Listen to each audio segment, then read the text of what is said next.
মূল্যবান সকলে কওক ভাৰত মাতা কি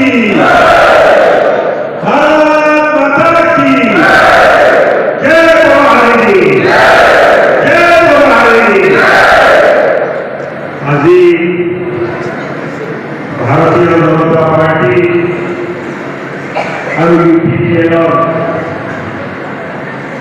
যুটীয়া বৈঠকত উপস্থিত ভাৰতীয় জনতা পাৰ্টিৰ জিলা সভাপতি ৰাজকুমাৰ ব্ৰহ্মগাঁৱৰীয়া, DCPM সুশীল মুছাহাৰী ডাঙৰীয়া, MCLA ৰাজীৱ ব্ৰহ্মগাঁৱৰীয়া, সবল সিংহ ডাঙৰীয়া, ex-MCLA জোৱাৰী ব্ৰহ্মগাঁৱৰীয়া,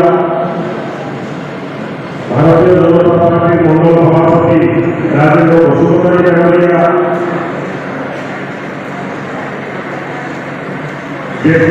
প্ৰেসিডেন্ট নাৰায়ণ তিবৰ্তা ভাৰতীয় জনতা পাৰ্টি জিলা কোকৰাঝাৰ সভাপতি Gosai Basumatary general secretary BJP Kokrajhar, Rujit Kumar Mushahary vice president UPPL, Darshan Basumatary secretary UPPL, ইৰাজ্য UPPL ওয়াৰ্কিং প্ৰেসিডেন্ট আৰু বিভিন্ন নেতৃস্থানীয় ব্যক্তি, ভাৰতীয় জনতা পাৰ্টিৰ বিভিন্ন মণ্ডলৰ সভাপতি, UPPL মণ্ডলৰ সভাপতি, ভাৰতীয় জনতা পাৰ্টি আৰু UPPL কাৰ্যকৰ্তাসমূহ আজি ইয়াত আহি মই বহুত আনন্দ পাইছোঁ। দপনা মণ্ডলত ইমান ডাঙৰ এই উপস্থিতিটোৱে দেখুৱাইছে যে ভাৰতীয় জনতা পাৰ্টি আৰু UPPL ভালকে কাম কৰাৰ কাৰণে ৰাইজৰ মনটো জয় কৰিব পাৰিছে। এক পৰিৱৰ্তন হৈ যোৱা কোকৰাঝাৰৰ চকুৰ আগত মই দেখি আছো।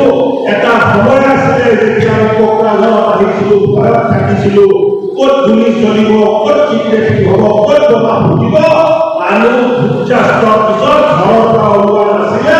আজি কোকৰাঝাৰত শান্তি বিৰাজমান হৈ আছে আৰু তাৰ কাৰণে যদি আমি ধন্যবাদ দিব লাগিব, আমি ভাৰতৰ প্ৰধানমন্ত্ৰী নৰেন্দ্ৰ মোদী ডাঙৰীয়া আৰু অসমৰ মাননীয় মুখ্যমন্ত্ৰী হিমন্ত বিশ্ব শৰ্মাক ধন্যবাদ দিব লাগিব যে তেখেতসকলে সকলোকে লৈ আহি BTC অঞ্চলত এক শান্তি চুক্তি কৰিলে আৰু আজি শান্তি বিৰাজমান। আজি কোনো গোলাবাৰুদ চলা নাই, আজি কোনো কিডনেপিং হোৱা নাই। কিডনেপিং হৈছে নেকি ডক্টৰ মনমোহন ক'ৰবাত হৈছে নে বাইদেউ? ক'ত হৈছে নেকি ক'ৰবাত কিডনেপিং? ক'ৰবাত গুলি চলিছে নে? চলিছে হোৱা নাই নে হৈছে? কি ক'লে?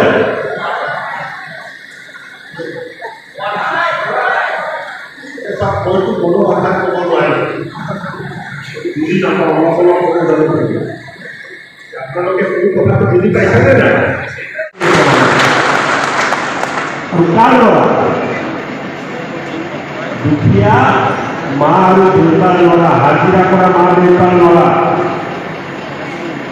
খেতি কৰা মা দেউতাৰ ল'ৰা। কিন্তু ল'ৰা ছোৱালীৰ মেধা আছিল, মা দেউতা তাত টকা পইচা নাছিল যে ল'ৰা ছোৱালীক পঢ়াব। আৰু এই সপোনটো হিংসাই ভাঙি যায়। ক্লাছ 12ৰ ৰিজাল্ট লৈ আহি ল'ৰা ছোৱালীয়ে মাকক যেতিয়া কয়, মা মই 75% মাৰ্কছ পাইছোঁ, মায়ে যেতিয়া কয় যে বেটি তই খুব ভালকৈ পঢ়া শুনা কৰিলি, চব ঠিক আছে, ইয়াতকৈ বেছি আৰু মই পঢ়াব নোৱাৰিম। এই দুখীয়া ছোৱালীটোৰ সপোন সিদিনাই ক্লাছত ক্লাছ থকাৰ নিচিনা ভাঙি যায় যে আমাৰ জীৱনত একো নহ'ব, সিদিনাই জীৱনত অন্ধকাৰ। এই দুখীয়া ল'ৰা ছোৱালীৰ জীৱনত পোহৰ অনাৰ কাৰণ আপোনাৰ চৰকাৰে কৰিছে। নতুনকৈ ৰাচন কাৰ্ড দিয়াৰ ব্যৱস্থা কৰিছে। দুখীয়াৰ অন্তৰটো চুব পৰা, দুখীয়াই বিচৰা প্ৰত্যেক ধৰণৰ আঁচনি ভালকে ৰূপায়ণ কৰাৰ কাম DPCত আৰম্ভ হৈছে। আৰু মই ভাবোঁ যে অহা দিনবোৰত আমি আৰু ভাল ভাল কাম কৰিব পাৰিম। নিবনুৱা ল'ৰা ছোৱালী এপ্লাই কৰিলে হ'ল 2 লাখ টকাকৈ প্ৰত্যেকজন আৰু ল'ৰা ছোৱালীক দিয়া হ'ব। আত্মসংস্থাপনৰ কাৰণে।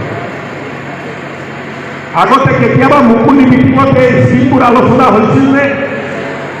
আগৰ ছাগ্ৰামাৰ চৰকাৰত কেতিয়াবা মুকলিকে স্কিমবোৰ আলোচনা হৈছিল? ৰাজহুৱা সভা পাতি এনেকুৱাকে হৈছিল নে?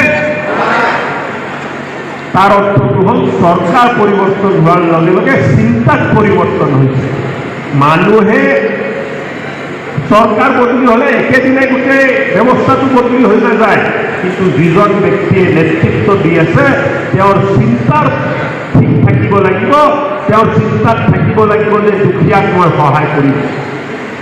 লাহে লাহে আপুনি চাব দুখীয়াক সহায় কৰিব পাৰে, কিন্তু চিন্তাতে যদি নাথাকে, চিন্তাতে যদি থাকে যে দি আহিব মোৰ পকেটত ভৰাম, তেতিয়াতো চৰকাৰ ভাল কাম কৰিব নোৱাৰে।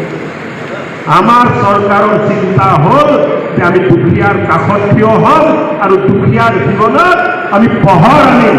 এই চিন্তাৰে আমি কাম কৰা চৰকাৰ, আৰু এই চৰকাৰ আপোনালোকে পাতি দিয়া চৰকাৰ, কাৰ্যকৰ্তাই দিনে ৰাতি কষ্ট সাধন কৰি এই চৰকাৰটো পাতিছে।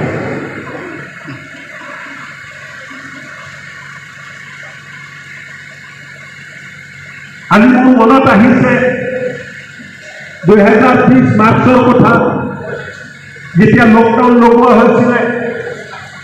মনত আছেনে নাই লকডাউন হৈছিলে? পাহৰি গ'ল। কোকৰাঝাৰত হোৱা নাই লকডাউন? হৈছিল নে নাই?